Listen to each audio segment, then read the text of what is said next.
តាមការនិយាយមិញស្នើសុំបងម៉ែចាស់មិញណានេះហើយគឺថាអូនេះបុយបត់ជួយមិនទេ ប្រាក់កើតអញ្ចឹងគាត់នៅតែ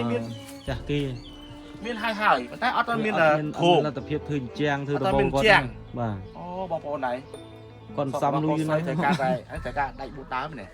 បាទតែ4ដើមបដោះឡើងលើ ដាក់សង្កសីមកតិចទៅ ធ្វើជាងធ្វើដំបូងនេះរួចមិនច្រើនមក ហើយនោះធ្វើបងប្អូនបានប៉ុនសំដូចបានប៉ុន្មានដូចអស់ប៉ុន្មានប៉ុន10ម៉ឺនទេ គេថាអង្គការធ្វើឲ្យប៉ុន្តែអស់ប៉ុន10ម៉ឺន អស់ការធ្វើឲ្យចេញឈ្នួល បាទហើយឈ្នួលហើយអីហ្នឹង អស់ការធ្វើឲ្យចេញឈ្នួលតែឥឡូវនេះមានតែប៉ុណ្្នឹងទេអត់មានក្រុមមានអីទេ អត់មានទេ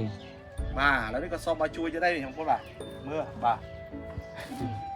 នេះគាត់ទៅដាក់ដៃ4ដើមដល់ទៅបានដាក់កាន់ស្អីជុំវិញហ្នឹង ខាងគាត់អត់មានដងទឹកទៀតនោះអត់មានអីប្រើទឹកទេ ទឹកមានប្រើដែរ អត់មានទេ ទឹកស្អាតមានអត់ដល់มื้អនេះ